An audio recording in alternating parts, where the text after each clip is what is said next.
3, 2, 1, go.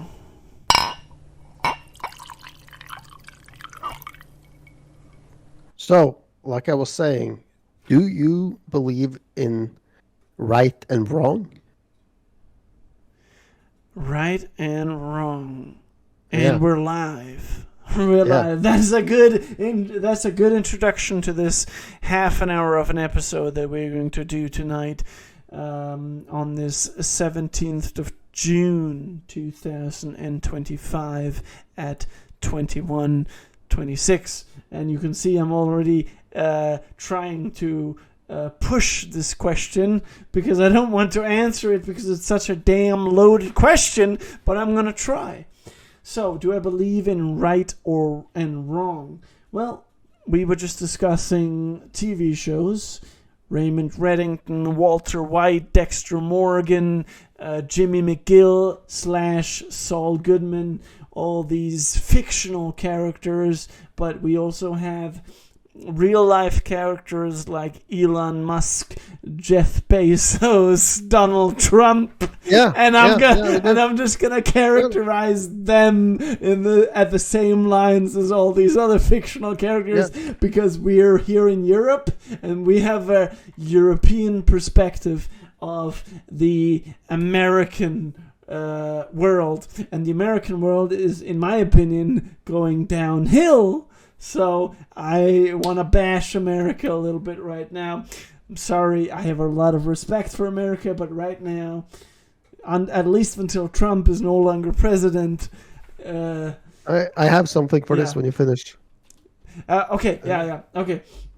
So, what is good and what is bad? What is morally good? What is morally wrong? Walter White says it's very good. Good, bad, in one of his episodes. But I think, is there something morally good? Is there something morally wrong?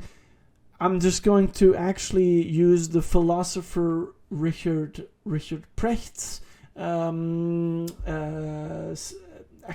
of this, which is that there is no good or bad. The good or bad is always subjective, and that is also how I feel. That's not how I felt like just 2 years ago, 3 years ago before I started my master's. I was always like, there is something morally good. There's an objective reality of good. But it's not that simple anymore. I don't feel like that. I feel like truly there is a subjective good and there's a subjective bad, and it's always up to the context of whatever situation you are in to evaluate whether you're good or bad. So an objective moral good or bad, no, I don't think that exists. No, I agree with you because like it is 100% subjective because it's all comes down to psychology and mass psychology, and like you could like think about it like this way: like if you had grown up in the slums or in the ghetto, right, and all you have seen is like just shit, like parents getting arrested, domestic violence, and you get thrown into like a gang, for instance, and you're robbing, committing violence to get money or getting by, right? This just becomes the new norm for you. So you think it's okay, right? You don't have a problem with it. Same with a guy who was like cheating on his wife. He doesn't have a problem with it, and he sees it as like, yeah, it's fine, it's okay, it's okay. Yeah. So it all comes down to like what we think, right?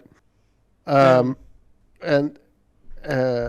if we like factor in like mass psychology into this, like you were just like talking about like America and how that country is going down the drain.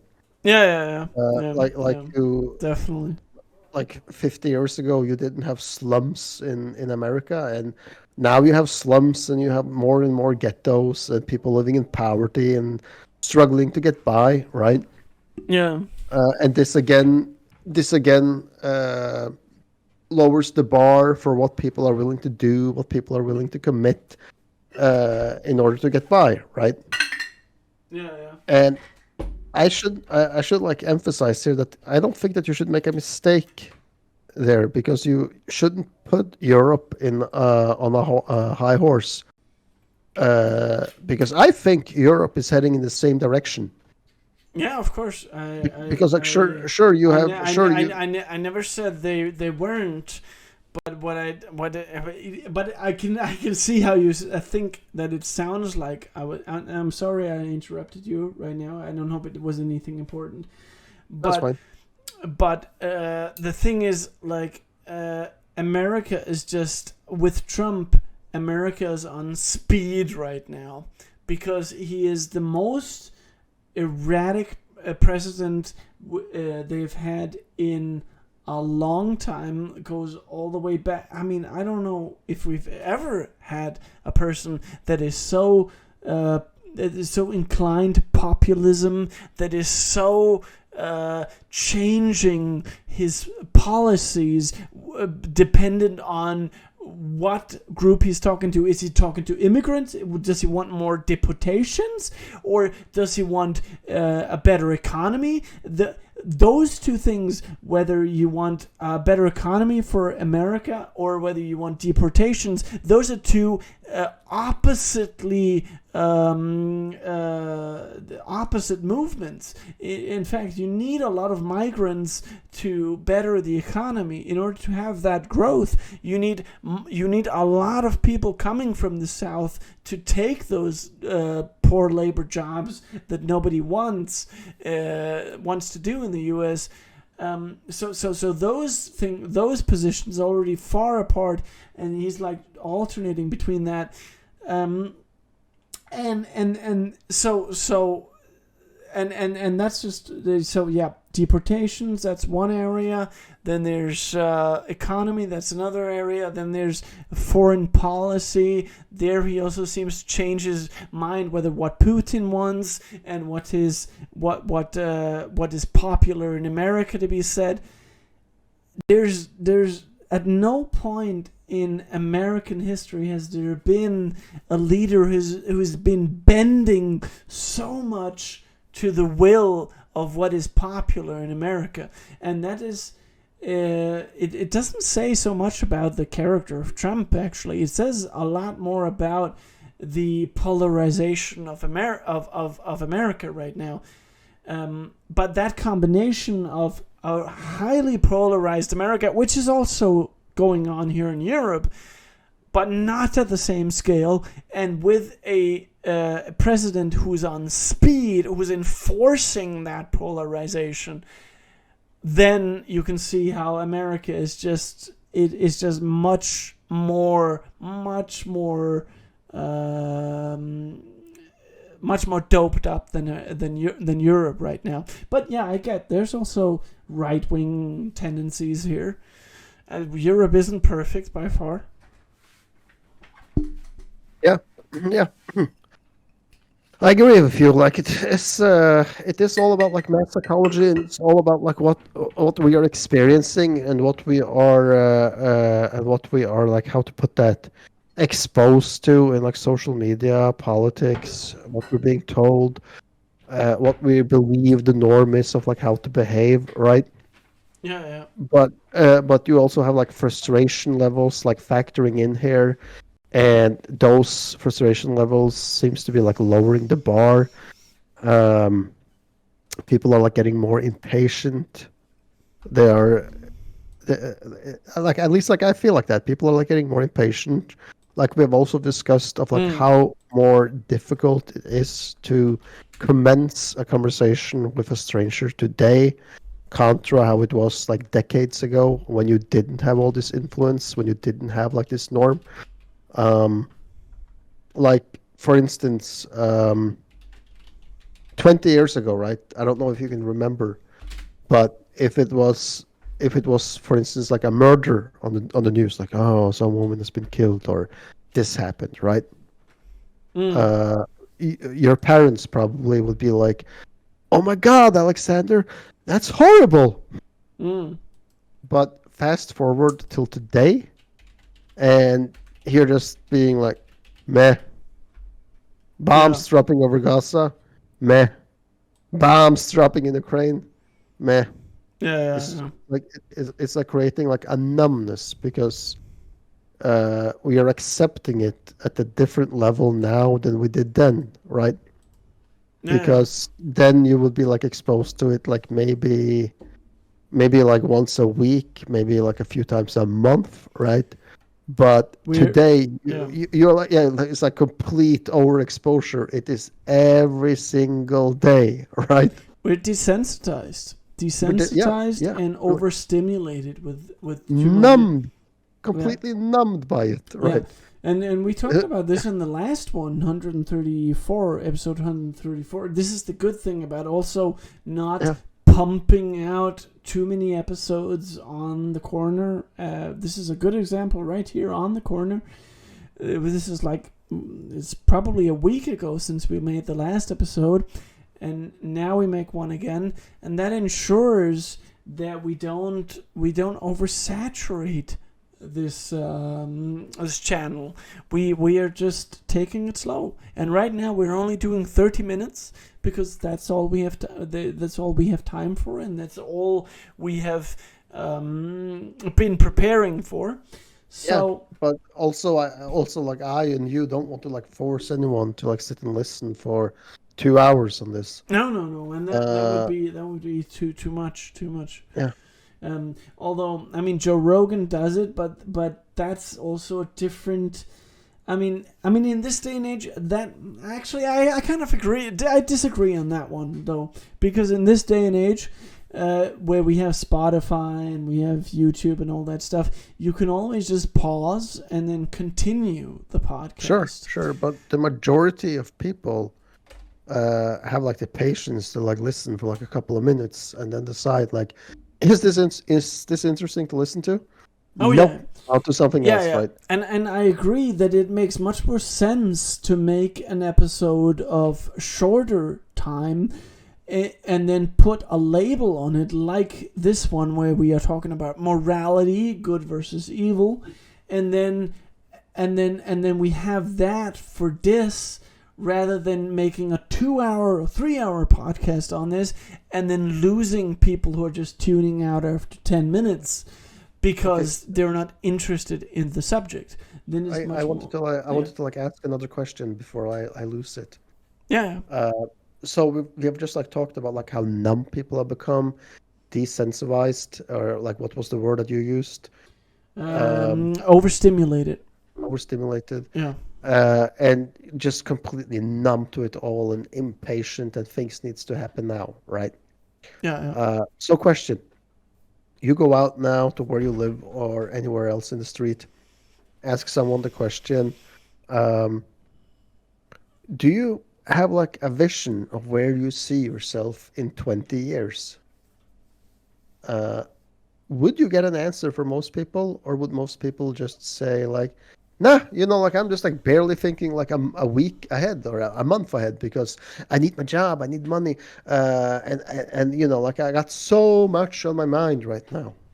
Yeah, definitely. Most people would not even know where they are 20 years from now, because right now people are just thinking there was this war in Ukraine, there's this war in Gaza, there's domestic disturbances in my own country, not my own country, but I'm talking about the Americans who are saying there's disturbances in California.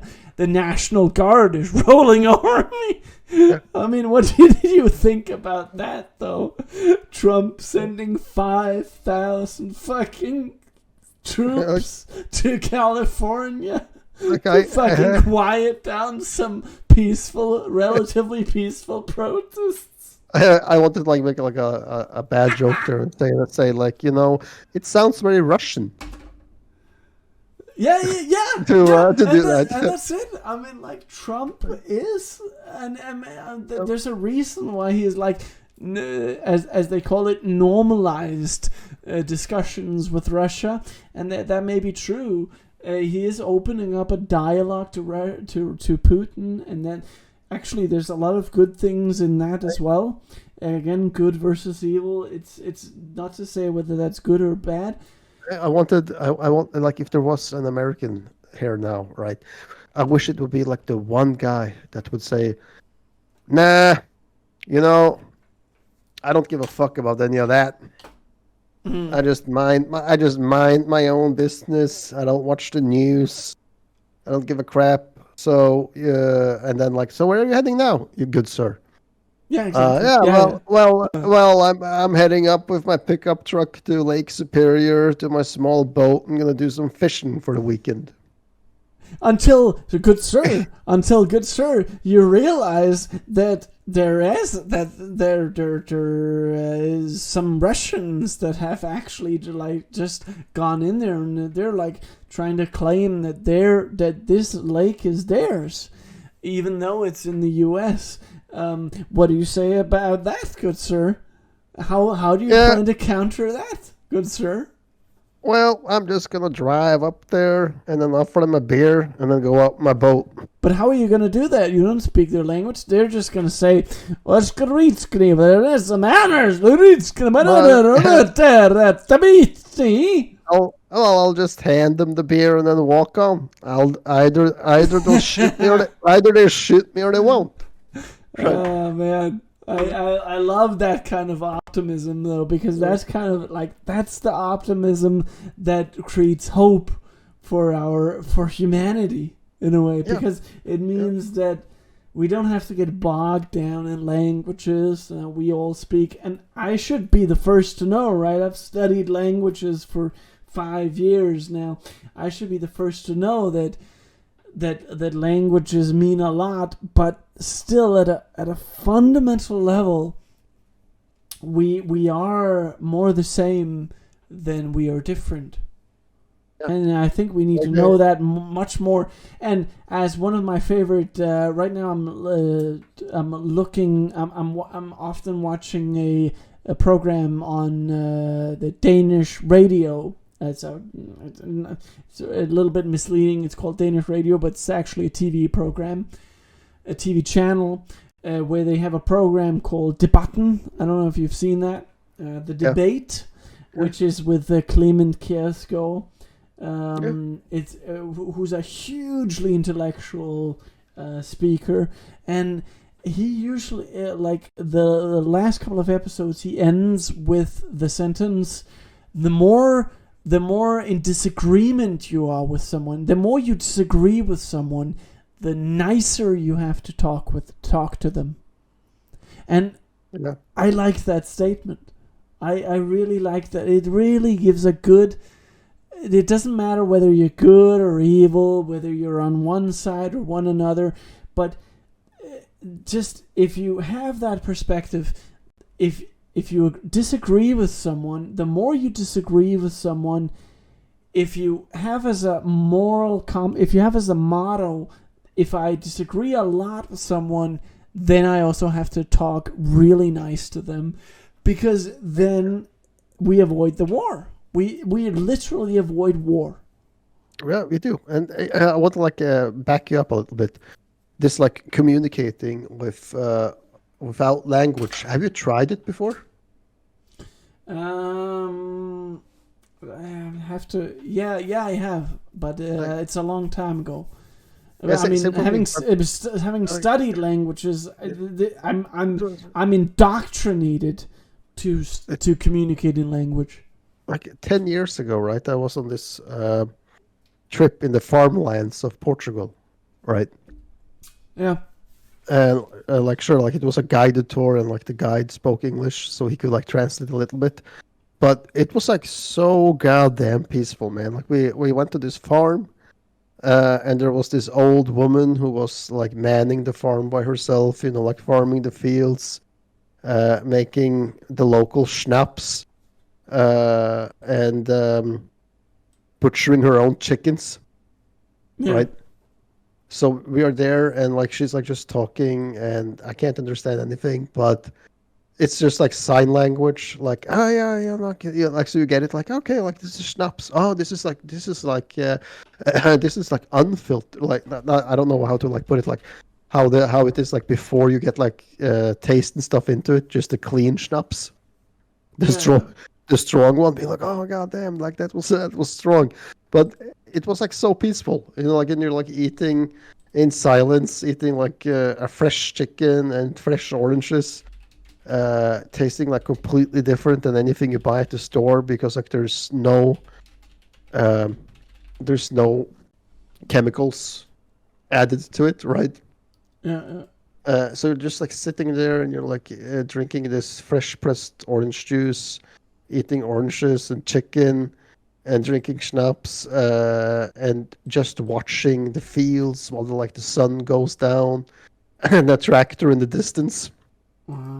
Extremely peaceful. And I bet you, like, this is definitely one of the persons that don't give a fuck about any wars in the world, uncertainties, or social unrest. Yeah.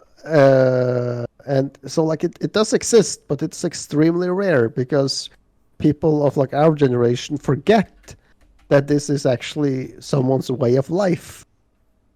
Yeah. You get it? You get it? Yeah. Yeah. So, Yeah. Wow. Yeah. and like you get like to hear this story when the guide is there again and like translating, saying that because I was like asking then, like, so why are you here like on this big farm alone, right? Yeah. Yeah. And then you get like the translation back, like, well, yeah, I used to have a husband, but like he died in a tractor accident up on the hill there because like it's very rough terrain that they're driving on, right? Yeah. So Yeah. apparently, like the tractor like rolled around while the husband was like plowing the fields or something, and got killed, right? Yeah. But it was like, yeah, well, that's just life. I'm still gonna be here working on this farm till I die, maybe the same way or of old age. Yeah. Wow. Yeah, but it sounds like the harmony and what do you call it, idyll in Danish. I don't know how to say that, but yeah, it sounds like that's kind of like the beauty of life that we are like forgetting. And another awesome thing about like this was like they seemed to like have like this. It wasn't about money for once in like our entire life, right? No. Because because it's like I progressed here, like then I learned that the way that this woman lived, right? Yeah. It Yeah. was not trading money, but it was like trading what she had to offer from the farm. Yeah.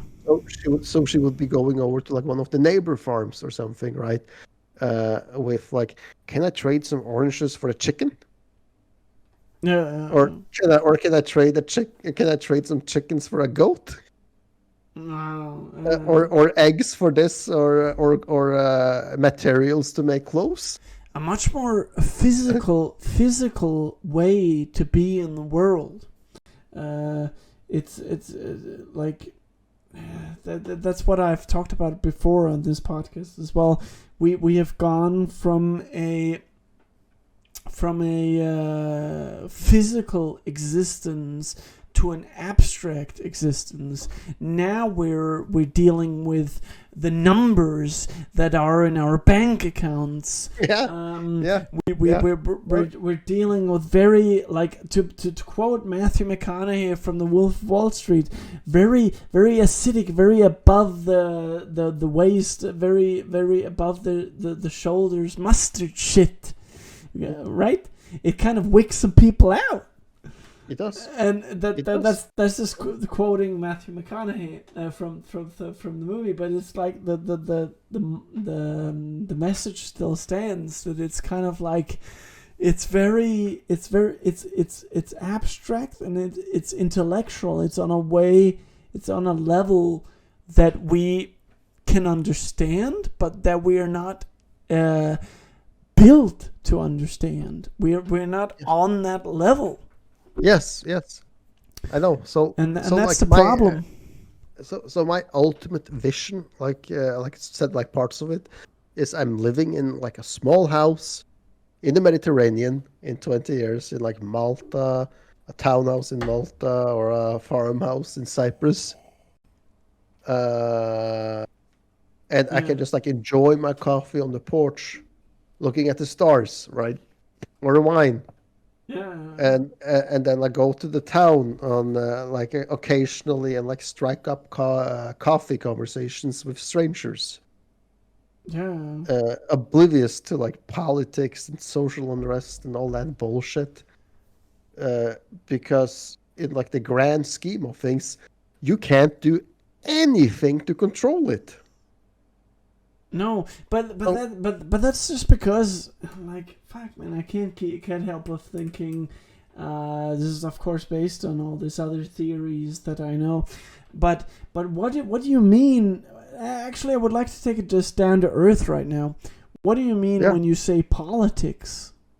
I mean like all the information that is like being pumped out like through media about politics, about social unrest, about bombs dropping here, bombs But dropping there, increasing of crime, and that you're like overstimulated and like your yeah. brain is like filled with it, and people are like thinking like, oh my god, like, but whatever, it's numb, But we have it's to numb, it's we have to also separate wait, overstimulation. That's uh, uh, that can cover a lot of areas. okay, okay, That's not just politics. okay, You like have you have I'm cultural overstimulation, and you have social overstimulation. You have overstimulation in okay, economics as well. I mean, So I mean, I mean, like specifically, the information that you're being pumped in by like news, media, social media, about like what's going on in the world. yeah, That's but what I that's mean, like not specifically right there. that's not always politics. For No, instance, no, no, no, no. It's okay. So I'm not just talking about if I politics. go down onto my Facebook feed right here, there's a post here just right now. I've literally just scrolled down June 14th. A website called Friends Addiction. Okay, granted, this is a channel that I'm subscribed to, where it says funniest character of all time, Chandler takes the second spot. Okay, And okay, okay. what am I That's fine. supposed? That's fine. That's That's not fine. political at all. That's That's fine. That's fine. That's cultural. fine. But That's that fine. is That's cultural. overstimulation. It But is stuff but that I don't like need to know. like I meant. I just mean. I just mean like this specifically, right? Like Yeah, I don't want to know about it. I don't want to hear about it. I just want like a peaceful life because I believe like a coffee conversation or a conversation over a wine with a stranger, man or woman, right? Can be like way more giving than any of this. yeah, definitely, Like way more fulfilling definitely. than any of this because like it can actually like make you like learn something about the person, right? What like who this person is, Yeah, what like some small interest, small joy in life yeah, gives you, small joys, right? yeah, Like this is like way more fulfilling than discussing shit like, oh, did you see like last night that there was like 50 missiles hitting Ukraine or 100 missiles hitting Iran yeah, or 500 missiles hitting Gaza, right? It doesn't give you anything because like all it gives you is like anxiety and thinking like, oh God, like that's so horrible, right? yeah, But in the grand scheme of things, like I said, you can't do anything to control it, and yet you are like pumped this information, yeah, yeah. uh, and like fed this information, and I'm thinking like, well, what are you gonna do about it? What can you do about it? Yeah, you can go to Christiansborg or something in Copenhagen and wave a flag or yell something, right? But you're you're not going to make a change.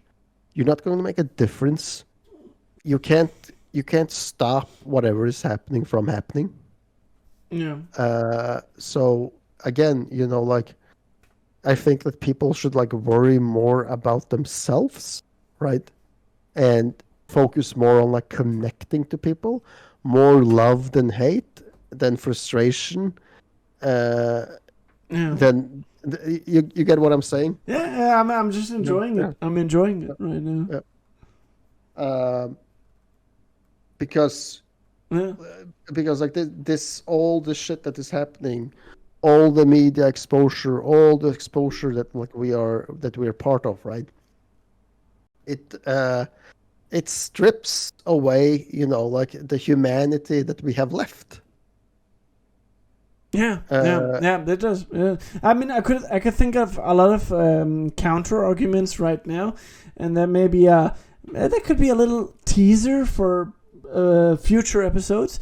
But I don't want to bring them up right now because I actually think it's because what you're talking about right now here is the resonance concept, and I've talked about that. You know that I've talked about that in previous episodes as well. And I think it's a good way to end this episode right here because we're already on 31 minutes right now. All right. So, yeah, unless you have anything else to say, then I think... No, I just want to say, like, so the people out there listening, go out there and connect to people, make conversations, have a coffee conversation or a wine if that's what you're into, and ask somebody, like, can you mention one small thing that you did today that gave you an inch of joy, satisfaction? Yeah, that's beautiful, man. Beautiful. Thanks. And keep listening. This was episode 135 of The Corner, and I hope I teased you a little bit here at the end for the next one. I'm gonna challenge this notion in the next episode, but this was a good one, a good place to end it, right? Yeah, 100%. And sub if you want. Yeah.